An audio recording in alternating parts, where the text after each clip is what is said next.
के हाल समाचार तू सुनाव, दुल्हा तोहार का करेला बताव।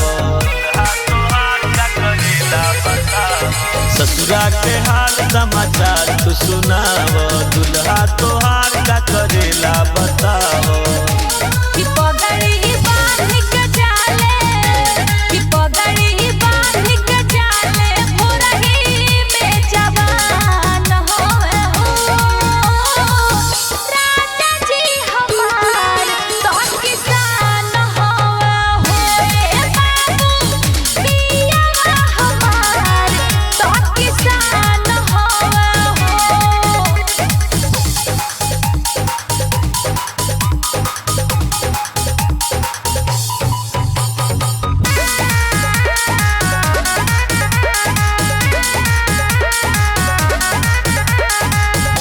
दुपहरी घूमी के जब आवेले सिवान से, पकनी होरा धोने ले कोरा मानी ले जी जान से। जन हमरो के याद कब करे लुका, जैसे हरीला हम तू हरे लुका।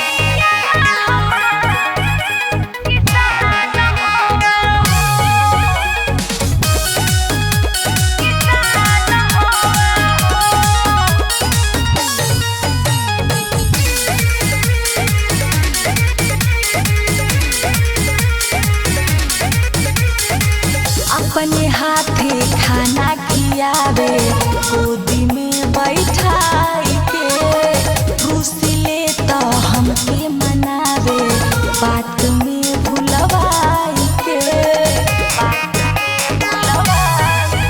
कोनो कमी ना होके जान प्यार में, जा खुश रहिया तू ससुराल में।